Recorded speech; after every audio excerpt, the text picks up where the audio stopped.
No one tells the story of your university better than current students. And to dig in there a little bit more, no one tells the story of your university to prospective students better than your current students. Their experience is the St. Lawrence experience, and their ability to share that with prospective students is going to resonate more clearly than a tagline ever could.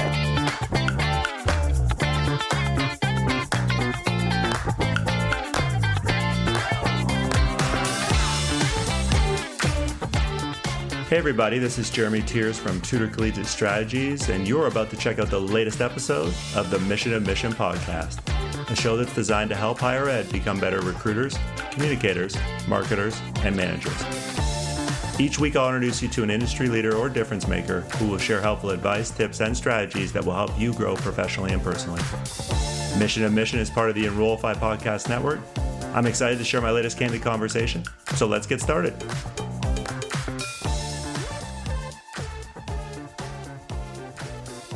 Hey everybody, it's Jeremy Tiers, and this is episode 25 of the Mission Admissions podcast.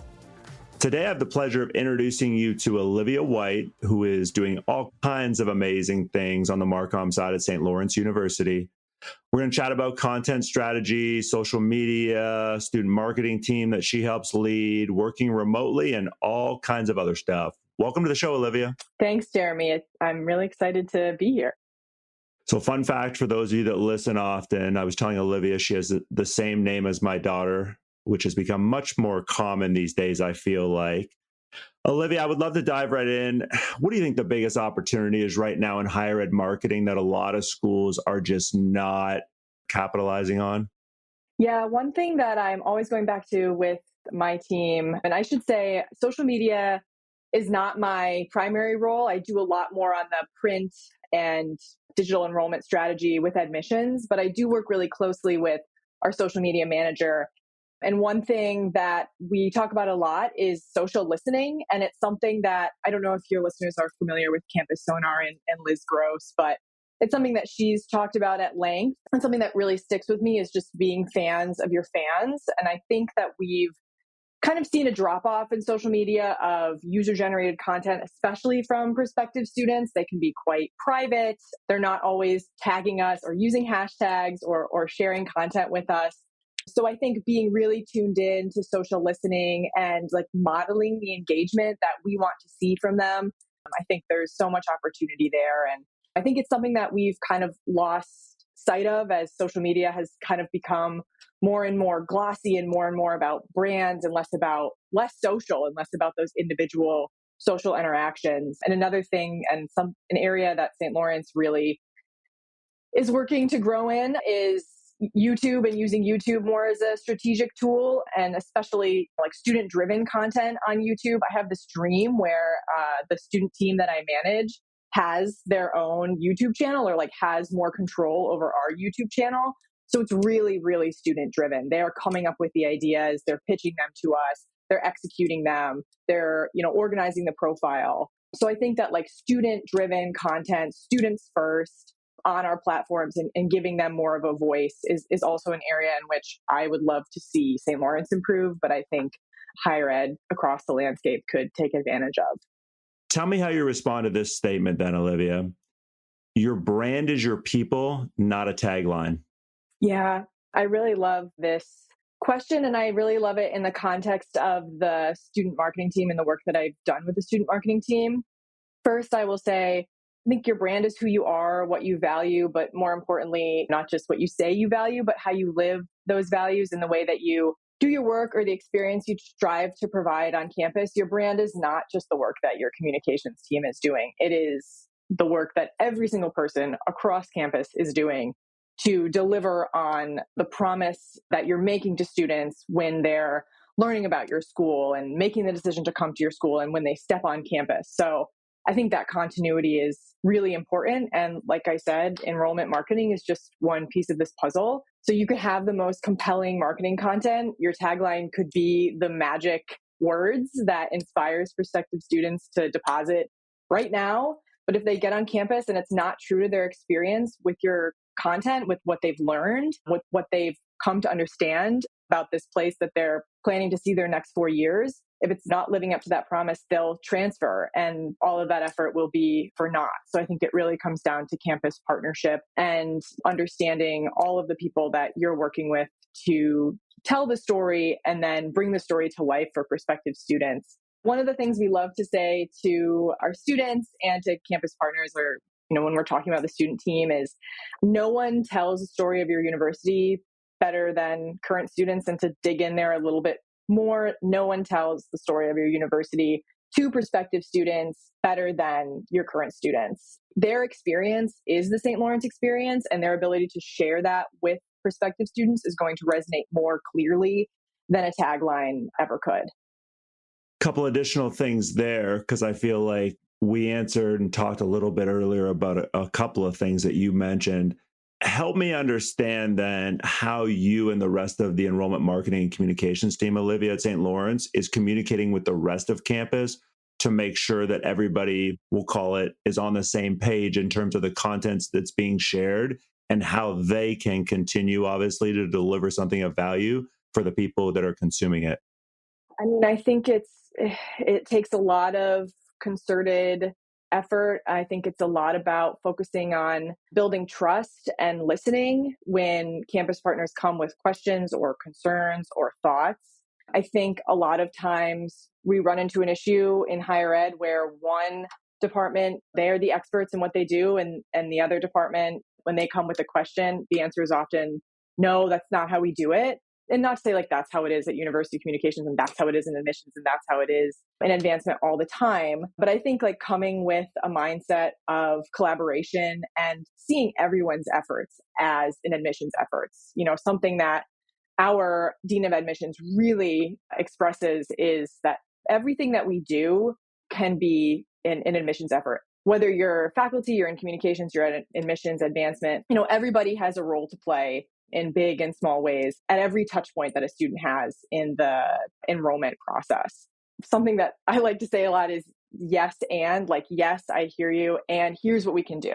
Yes, I understand where you're coming from, and here's what we could try. So I think that collaboration mindset, seeing all of the work you do across campus in every department as part of the admissions effort, and just when you run into maybe a bump in the road or a miscommunication, coming back to that common ground and that common goal is really important.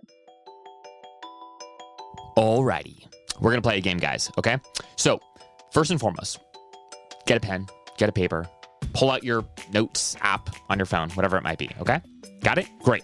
All right, what keywords does your website currently rank for? Take a couple seconds, right? 1, 2, 3, 4.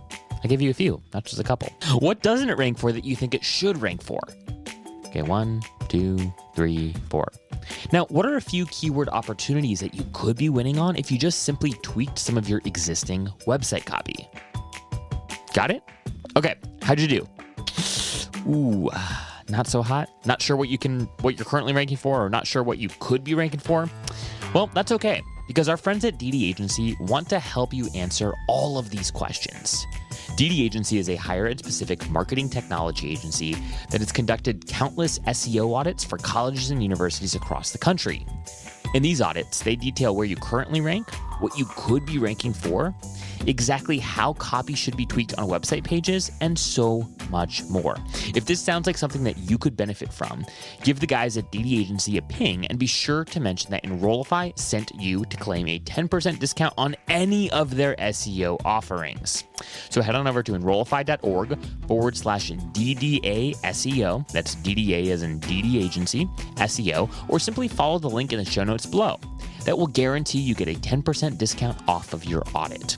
All right, head on over to enrollify.org/DDA SEO, or simply Google DD Agency, find DD Agency's website, and be sure to mention that you heard about them through Enrollify when you request your audit. All right, folks, back to the show. Totally agree. And it goes back to what we talked about earlier, which is your brand is your people. I totally agree. And if you believe that listening to this, then to Olivia's point, recruitment and retention are everybody's job, right? Not just recruitment, but also retention when students get there, because every single person, whether it's the person working in the bursar, the financial aid office, the secretary in this office, or a current student or somebody in the admissions or on the marketing team, they all have the ability to impact through, again, not only content they share, but conversations they may have with students, parents, current, prospective alums, whatever it would be. And I agree. I think sometimes it's getting everybody to understand the value, right, and collaborating effectively together, as you said. I do want to circle back because this is what I think it might be, Olivia, one of the biggest, if not the biggest opportunities, back to my first question I asked you, that I feel like higher ed marketing is missing out on.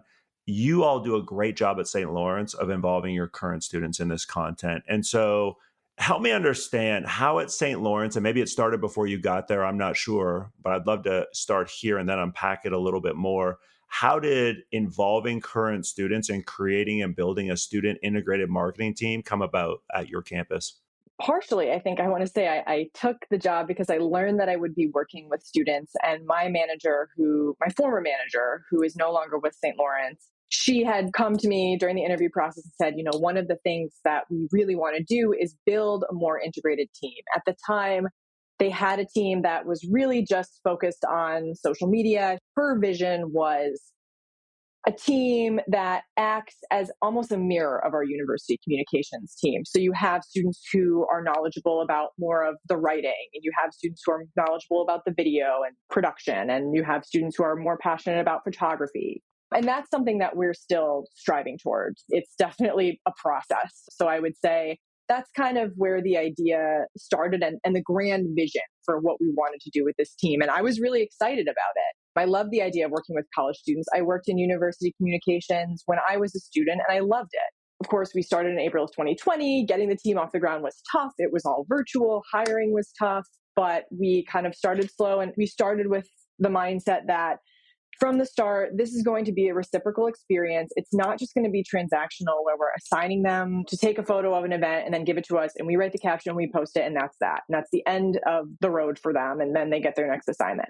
We knew that we were going to ask them to dedicate time to producing content, and we were going to dedicate equal time to ensuring that they get a rewarding professional experience, something they can be proud of, something they can speak to on a resume, knowing that for a lot of them, this is going to be their first experience in communications or marketing, and that's fine. There was going to be some legwork to get them up to speed and get them all to the place we wanted them to be. So, we started small. We had that big goal in mind. We had that framework in mind. I think it's really important that this is seen as an internship, not just a task list they need to check off. Like when they come to our meetings, it's a conversation.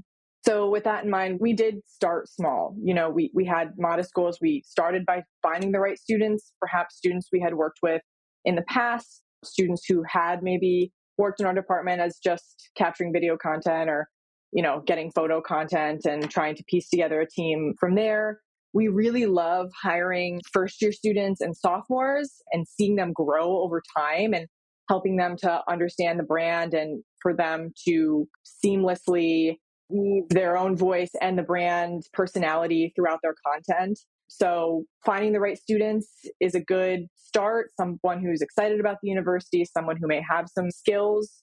They don't have to be pros with Adobe Premiere, but are they already taking cool photos of campus or capturing their life in an interesting way that maybe could translate into the type of work that you're doing in university communications? It was really helpful to work with campus partners, to ask our colleagues in career services, to ask colleagues in admissions, to ask relevant academic departments, who are the students that are representing the university really well, and do they have kind of creative thinking and creative abilities that might translate into the university communications work.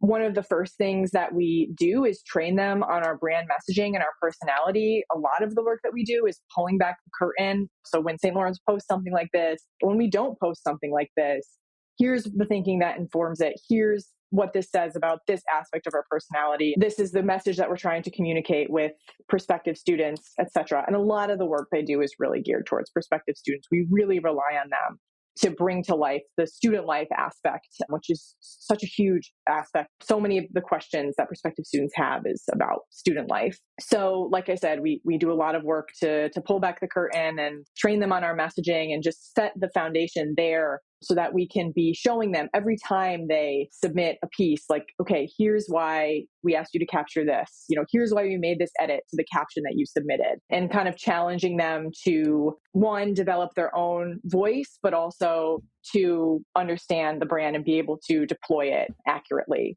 So that's kind of how we got started. Like I said, I think we did start small in terms of setting goals for like the amount of content. Initially, a lot of it was photos before we could start having them all get together again and really start collaborating on video projects. But, once they get comfortable and seeing them take ideas and run with them is really rewarding. But it is a process and it's still improving. We're still learning about how to manage the team. We're still learning about our students' strengths and how we can better communicate our expectations all the time. So with that video content, we all know, and I'm sure those do listening to, how important video has become and how much video is out there being consumed every day. How much of the content then, Olivia, that students have been producing recently for you is them completely coming up with an idea on their own, taking said content, delivering it to you, maybe in the rest of the UConn marketing team? And how much of it is you all kind of saying, hey, here's what we're hearing as we're doing social listening with students. Can we look at creating some content to talk more about X? I mean, help us understand that dynamic. Yeah, I think in the beginning of the semester, we do like to do a little bit more prompting. And of course, my co-manager is the social media manager. So we really try to be in the landscape. We're looking at what other schools and universities are doing. We're looking at brands outside of higher ed. So we're really steeped in it, as many of your listeners likely are, in a way that students may not be. So we try to model that kind of thinking and critical thinking when you're seeing a piece of content, even if it's not from another college or university. How can maybe this be used to highlight an aspect of student life at St. Lawrence? How can this be used to highlight something about St. Lawrence that I really love or that informed why I chose St. Lawrence? So when we bring them ideas, we try to model that and say, here's why we like this. And what do you think we can do from here? We do some prompting, I will say, and sometimes we just find something and we're like, this would be so great for the students, be it a trend or a question that we're hearing from admissions that prospective students have and want to see more of.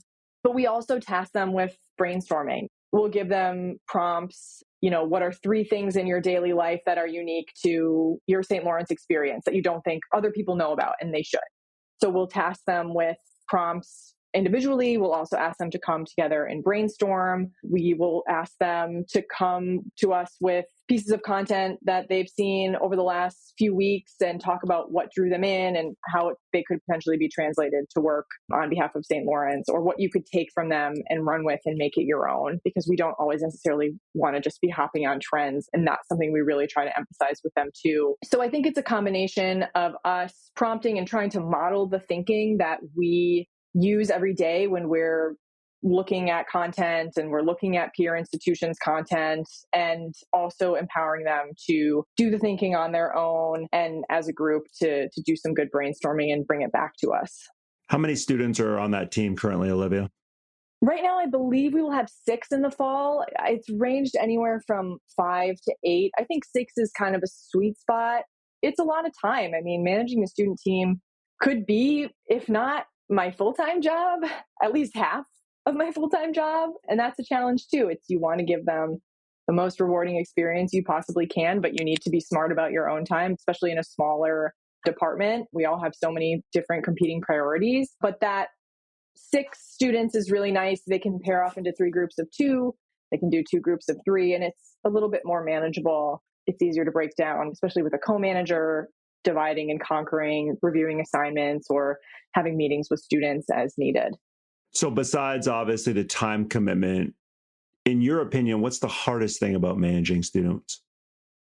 We're busy as employees of university communications, but our students are really busy too, especially at a place like St. Lawrence. It's a small student body, but it's super active and super engaged. And I don't think that's unique just to St. Lawrence. I think that's probably pretty common across our peer institutions and smaller liberal arts schools. So that's one thing, just getting them to understand that this is a priority. We do pair students, which I think is also an important piece of this, and treating it as a professional experience, incentivizing them to prioritize the work that they do for us. But one thing that we are really working on, and it's something we prioritize in the interview process for a few additional members of our team going into the fall, is getting comfortable giving critical feedback, giving and receiving critical feedback. Honestly, they are pretty comfortable receiving it from us, but Sometimes in our group meetings where we are reviewing our work, always when they complete an assignment, we'll sit as a group and watch the content together and talk about what worked, what didn't work, what needs to change. And sometimes they're shy. Sometimes they're skittish about being honest with their peers about, okay, this didn't work and here's why, and this needs to be a little bit sharper. I didn't understand this. Some weeks it's great and they're chatty and they get it. And other weeks there's just something missing there. And I don't know if it's that they don't want to receive the critique that they would give. They don't want to hurt anyone's feelings, but our priority this year is really emphasizing that this is a supportive, constructive space and a big part of the creative process, and something that you will see when you go into the workforce is giving and receiving constructive feedback. Right now, that's our biggest priority and one area for improvement that we want to focus on. Hey, all, Zach here from Enrollify. If you like this podcast, chances are you'll like other Enrollify shows too. Our podcast network is growing by the month, and we've got a plethora of marketing, admissions, and higher ed technology shows that are jam-packed with stories, ideas, and frameworks that are all designed to empower you to become a better higher ed professional. Our shows feature a selection of the industry's best as your hosts. Learn from Mickey Baines, Jaime Jaime Hunt, Corynn Myers, Jaime Gleason, and many, many more. You can learn more about the Enrollify Podcast Network at podcasts.enrollify.org. Our shows help higher ed marketers and admissions professionals find their next big idea. Find yours at podcasts.enrollify.org. What kind of content have you seen be most impactful, even over the last 12 months? So give the listeners some examples, Olivia. What has your student team produced that has been well received over the last, say, year or so? Yeah, so we asked our new members, so one of their first video projects is a day in the life. And that stuff, no matter how much we do, it really feels like our audience can't get enough of it. So it's a day in the life of, we usually couch it in their major, or if they're a first year and they haven't declared yet, day in the life of a first year student, which is super valuable because we do have a dedicated admissions account and it's a new one for every class year. So I believe this next one will be, it kind of pains me to say, as a graduate of 2017, St. Law U 2028, but getting that day in the life, especially of a first year, but really of any major, and being able to use that collaborator feature to drive students directly to the admissions account or speak directly to the students who are already following it, that always performs really well for us.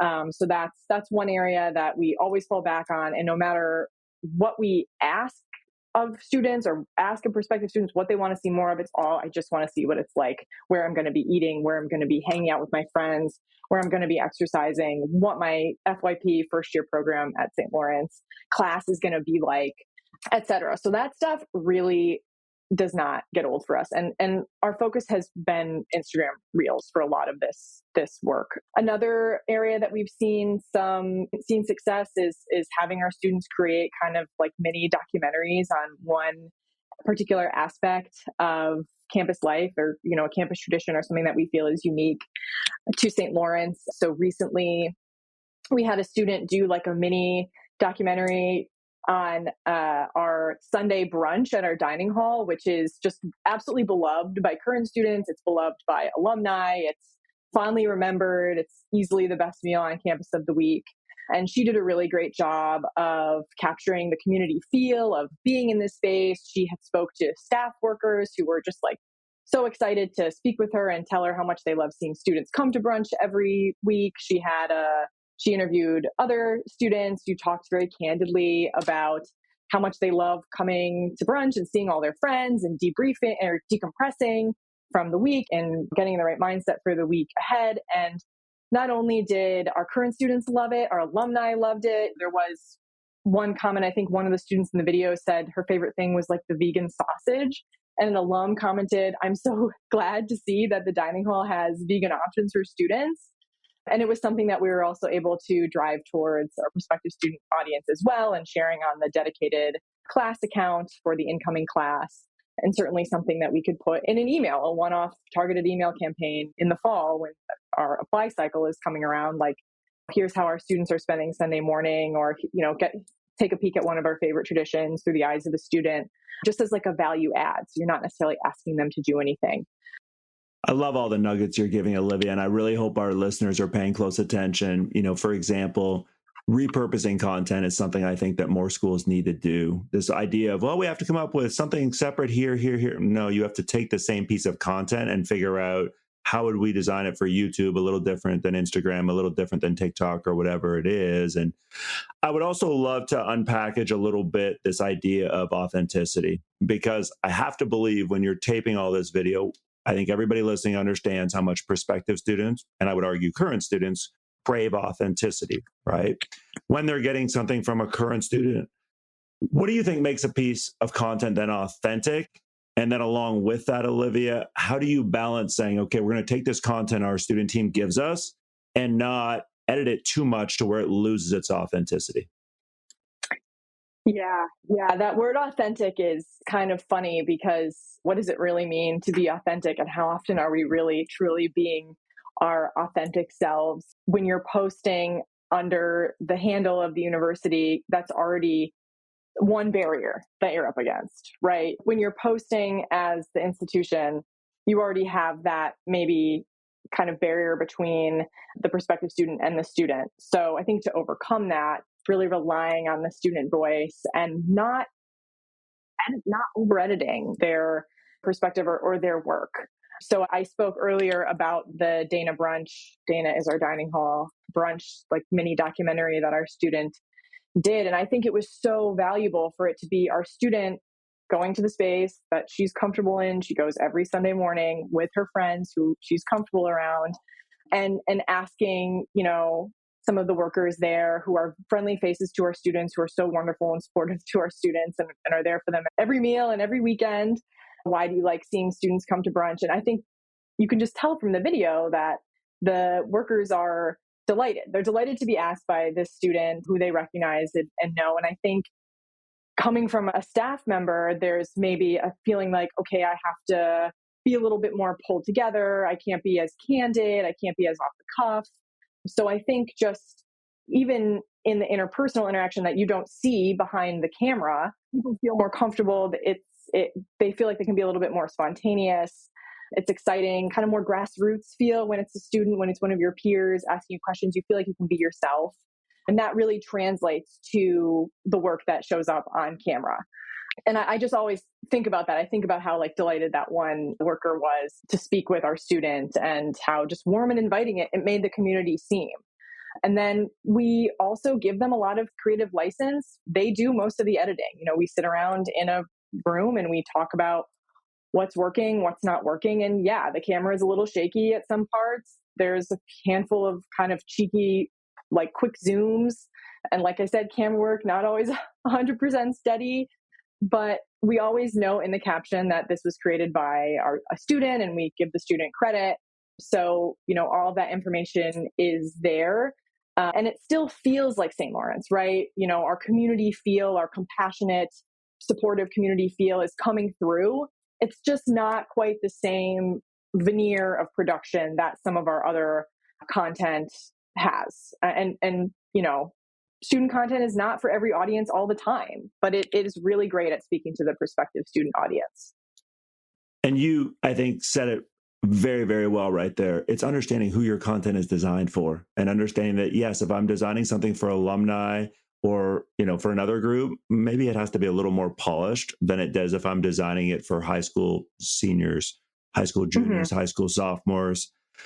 Couple other things I want to, go back to.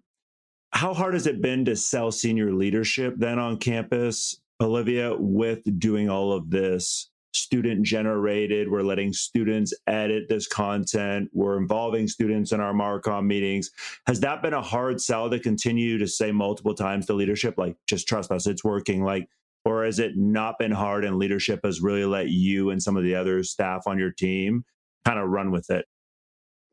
I think initially there may have been a little bit more convincing, but honestly, as the landscape started changing, and it started changing so quickly, the argument almost started to make itself. And I will say that we did have some student interns who had done some really great work for us, and it wasn't quite in the style that we look for now, but the students were trustworthy, they were talented. So like I said, we already had some experience with students who were doing good work that we could say, okay, the student, they've done really great work for us in the past. We want to, maybe try letting them have a little bit more creative ownership over the work they're doing and go from there. So I think it was a process of little by little, but once it became so clear that these platforms, specifically Instagram, are moving away from those longer form, glossier, higher produced videos and towards shorter, snappier video format, I think the decision started to kind of make itself, and our students were our best resource for that. And we were watching our engagement drop on those videos on Instagram and even Facebook, which is, still a great place for some of, the more glossier, higher produced videos for perhaps an alumni or parent audience. The landscape was changing around us, and we were like, how can we use some of our resources to tap into the changes that are happening and be strategic about meeting prospective students where they are as the tools that they use to engage with us change so quickly. So certainly it kind of almost felt like it was a necessity. And then once they were doing work and people were loving it and our colleagues in admissions were loving it, then getting the positive feedback was really helpful. But I think in terms of convincing leadership, one, there's so much conversation and evidence out there that these shorter form, especially on Instagram and TikTok, if your university is on TikTok, these shorter form, more immersive, we'll say authentic, student first voices are performing better. That's what prospective students are more interested in seeing.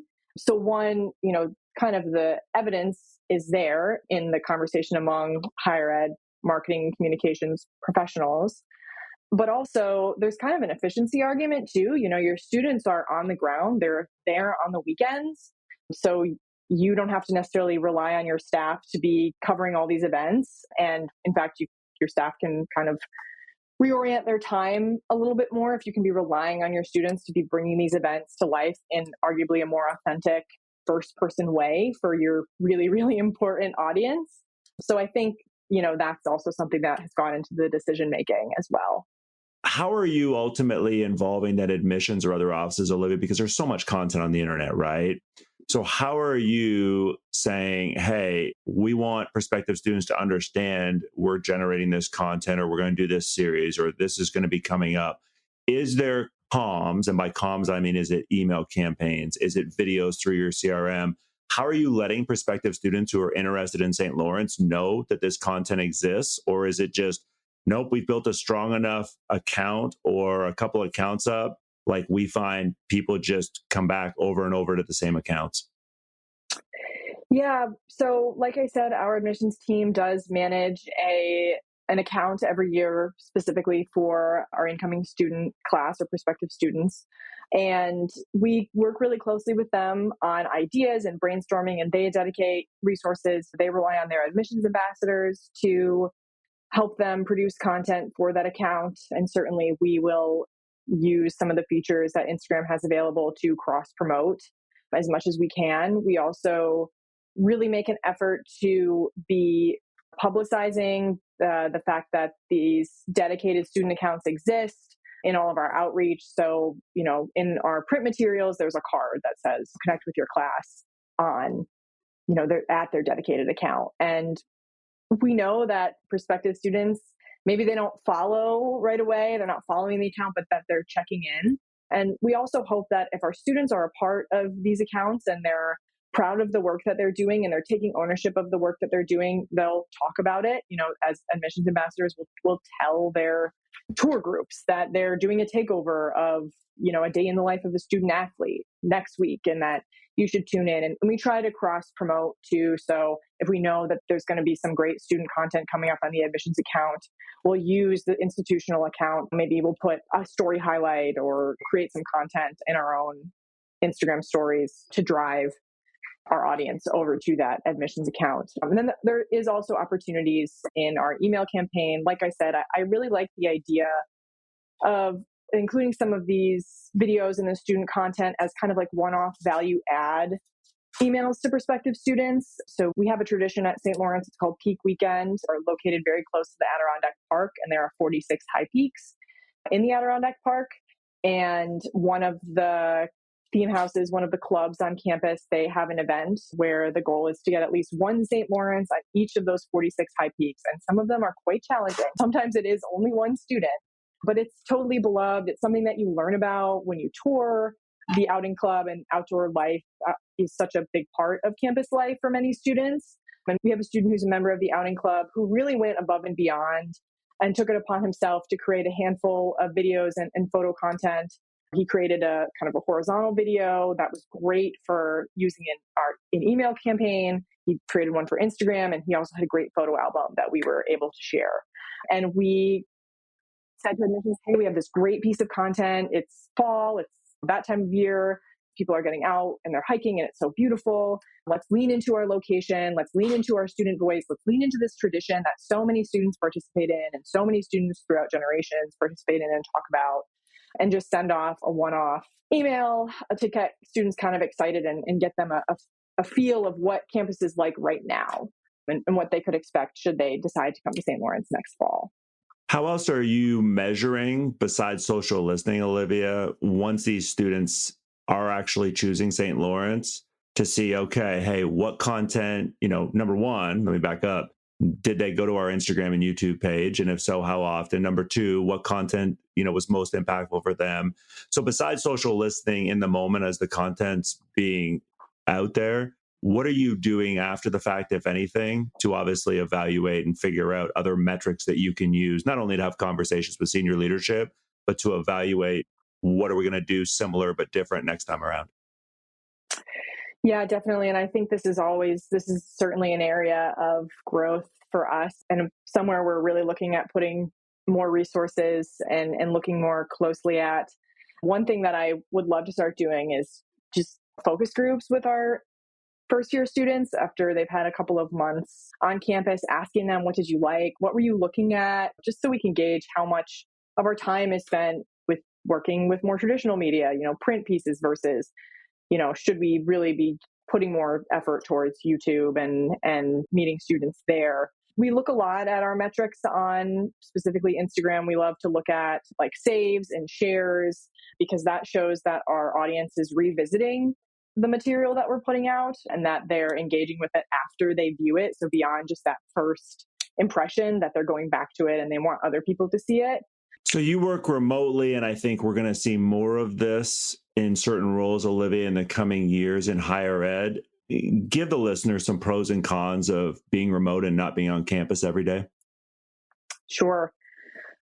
Pros, definitely. I'm in a city. I'm based in Buffalo, New York, that I love and where I have a community and where I had a really strong community before I moved back to Canton, which is where St. Lawrence is located. And I happened to do that right at the beginning of the pandemic. I think we all thought it would be over sooner than it was. But it was very tough. I moved up there with my little dog and my partner stayed in Buffalo. So that was challenging personally. I was really excited to be up there and to take advantage of so much of the resources that are up there and the landscape. And I was really looking forward to being back with the community. But it was tough. It was things were pretty shut down for everyone's safety. And by the end of it, I think I felt like I really wanted to be back in the community that I had built in Buffalo with my loved ones and some family. And my employers were really, really gracious and they were really supportive. And I was honest with them. It definitely wasn't easy. I was a little bit self-conscious being vulnerable about what I needed, but I still felt like I had so much to learn from my job and so much more opportunity to grow professionally. I really didn't want to leave St. Lawrence. And I'm just so grateful that they felt the same way. So the pros are definitely the flexibility for sure. And just being able to be in a place and a space that I love and am able to feel personally safe and secure here and bring, that kind of healthy mindset to work every day. So I can't express how grateful I am that St. Lawrence was so understanding and allowing me to work remotely. The cons, I definitely miss being on campus every day, which I realize when I go up there. And I go up there probably about once a quarter, sometimes more often. But it's always so great when I do go up. I always return feeling really reinvigorated. I feel like I know my coworkers better. I understand their goals better. I understand our kind of I feel more connected to like our shared mission and the work that we're doing. So I will go back periodically for, our departmental retreats. But I've also had opportunities to go back a few weeks ago. A member of my student team, she did her thesis defense and for her senior year honors project, and she asked me to be on her panel, which was really special. So I was like, of course I'm going to go back for that. So it's really wonderful to have a reason to go back to this place. And though I do miss being there more frequently, and while I would love to be up there more frequently, I honestly think this is the best choice for me and for my ability to work for St. Lawrence and do my best work for St. Lawrence. But those times back on campus, I always feel so reinvigorated and ready to get back to work and just do the best that I can. And I feel more connected to my teammates, and it's way more humanizing to be working with people in person than having all your conversations over a Slack message or an email or over a screen. So kind of reminding myself that we're all in this together. We're all people. We all make mistakes. We're all trying our best to be better for one another and be better for the institution. I always leave with just like a real sense of fulfillment. And like I said, readiness to just get back into it and do my best work for St. Lawrence. Thank you for sharing all of that. The last couple of things I do with every guest, Olivia, the first is a signature question that I want to ask you. What or who has been a very influential resource for you in your career so far? Oh man, I know I shouted her out earlier. So my mentor, Meg Keniston, who is at Hamilton College, she is so wise. She's so giving and welcoming. And she's just given me some really fabulous advice through the years, and definitely during the pandemic when everybody was going through their own kind of professional and maybe personal kind of hardships or struggles as we weren't able to connect like we were used to. Very comforting, but always, my like guiding star for so many projects and personal questions and professional questions that I had about the work and how to do the work and how to collaborate with campus partners and how to get the most out of conversations that I was having. And in terms of my career in higher ed, she really showed me that there's this big community. There's so much information sharing. It's a really collaborative, open community of professionals who are excited about the work that they're doing. And having her as kind of the entry into that world has been really wonderful. So she's definitely I would say one of my biggest career mentors, and has just been an amazing resource over the years, even though I don't work for her anymore. We're going to finish with fun rapid fire. I'm just going to give you a handful of things, and I just want you to give me quick feedback, all right? I'm kind of long-winded, so I'll try my best. Book you've recently read that was better than you anticipated. Oh, yeah, okay. Wolf Hall, Hilary Mantel.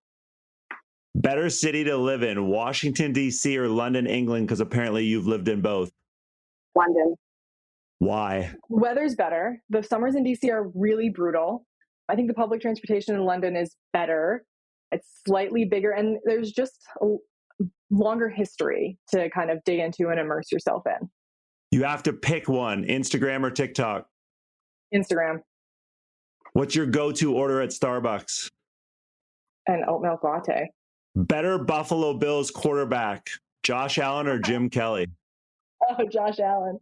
Josh Allen, definitely. I do have a Jim Kelly jersey in my closet, which is what I usually wear to the Ralph, formerly known as the Ralph. But no, Team Josh. We love Josh. He's our boy, hometown boy. Last one. Which one is better? And these apparently are Buffalo staples, so I've been told.